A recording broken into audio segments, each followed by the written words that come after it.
Hi there, welcome to a session by Student Central.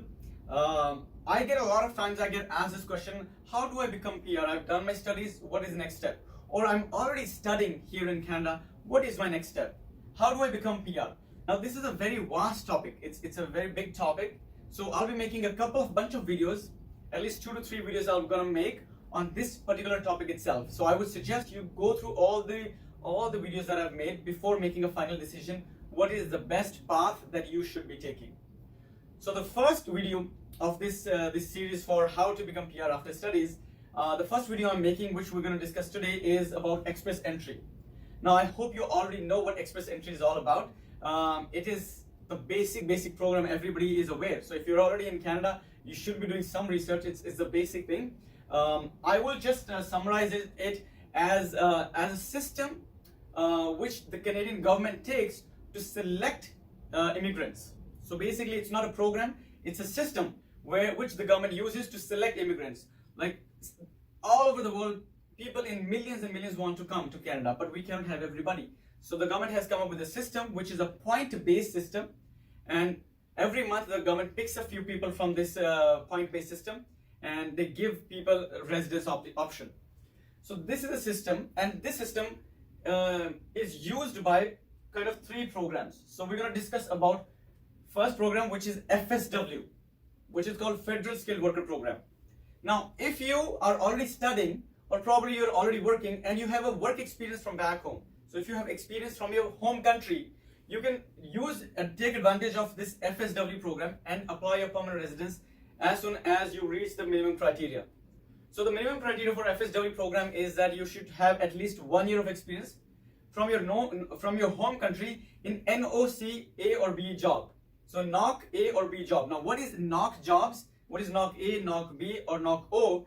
I have another video made up where I'm going to detail about how to find a NOC for yourself, or how to make sure that the NOC code that you're using for yourself is an NOC A, B or O code. So there's a separate video for that. If you're an international student, you should again know in depth about what NOC code is and what kind of jobs will make you eligible for your PR. Anyways, assuming so somebody who has an NOC A or B job experience of at least 1 year from back home can take advantage of FSW program, even though you've not worked in Canada. Even though you have not studied in Canada, you can still apply through this program, because this is the program that everybody uses all across the world to apply. Now, however, I'm just skipping ahead to just summarize how you can take advantage of this program. See, this program goes through express entry, which is a point-based system. And right now the cutoffs, it is of February of 2020. So during this time, the cutoffs are right now going around 470 or 470 plus. How you can make that score in express entry if you want to apply under foreign worker? Basically, you have to have at least 3 years of experience from back home. You should be a postgraduate, so either you did post-graduation you're back home, or you've done a graduation from back home and you've done a post-graduation diploma or a degree from Canada. And in your IELTS exam, in your English exam, you have scored 8777, 8 in listening and 7 others, or CLB 9 across the board. Then you get somewhere around 470 points. So this is the catch. Even if you have work experience, you have to have scored at least 8777, only then you'll be making around 470. If you score 877 in one module, 8 is in listening always. 8 is always in listening. In one module, you score 6.5. Then your express entry score will come down to around 410 to 415, or probably depending upon the age, it may also go further lower. This is in fact the maximum you'll get. So if you realize, the cutoffs these days are going around 470. 470 is the cutoff of express entry. CRS cutoff. So in order to make this cutoff, you need to score this much in IELTS and have these things if you don't have experience in Canada. Now, if you're a person who studied in Canada, got a work permit, and you have 1 year experience in Canada, working in that job, then you qualify under the program called CEC, Canadian Experience Program, Canadian Experience Class Program. In this, I've said you need 1 year of experience in Canada minimum in NOC O A or B job categories. Again, this is NOC. You need to know which code you're working on. If you want to know more about NOC codes, I have another video. Again, I've told you. So once you have a 1 year experience minimum, then let's see how many points you will get in the express entry system. So if you have a degree from back home, you've already done a 3-year degree, bachelor's, minimum of 3 years. It should be 4 years is better, but if you've done minimum 3 years, plus a diploma here in Canada, and you have no experience from back home, so you haven't worked in your home country, then if you score in your IELTS exam 877 6.5, with 877 6.5, your express entry score will be around 459. This is when you have 1 year experience in Canada, and you do not have any work experience in your home country, but you've done a degree or a diploma back home for minimum of 3 years, and you've done a diploma over here, then you score 459 if your IELTS is 877 and 6.5. If you score 8777 across the board, express entry score will go around 475. Then it's a good scenario, but you need 8777 or CLB 9 across the board if it's a self-pip exam.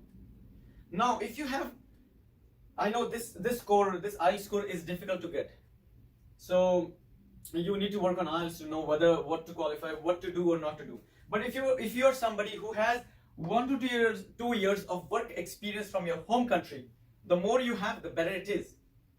And your IELTS, your English speaking score, is 87 and 6.5, 6.5. Now this is less than what I just mentioned. Still you will get around 470 to 480. So this is a favorable condition where you can apply under the express entry program.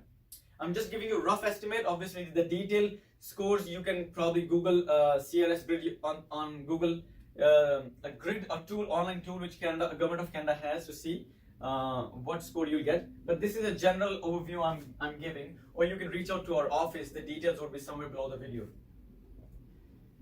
Now a lot of students are coming to us who have done only grade 12 plus 2. They've only done plus 2 or high school from back home, and they've done a 2-year diploma in Canada. If you're somebody who's done high school and a 2 years diploma,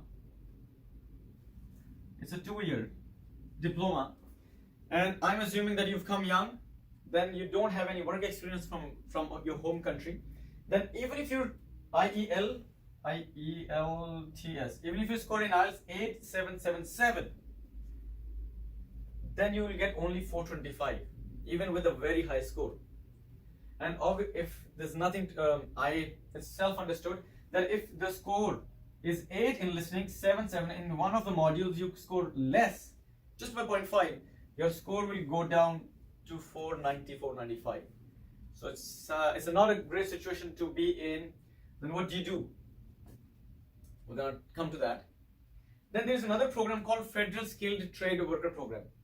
Federal Skilled Trade Program, which is basically for somebody who has about 2 years of work experience in a skilled trade.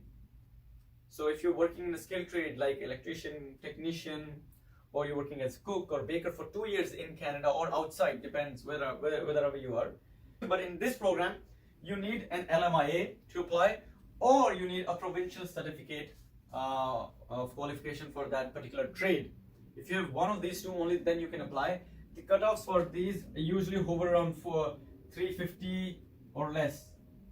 The cutoffs are usually less in express entry. This is also a program which goes through express entry, but you need either of these two things, LMIA or a provincial certificate of the trade you are in. So if you are a baker, you have to, and whatever province you are, check what are the provincial licensing qualifications. You need to have a provincial certificate license or something of that sort in order to apply under the trade program.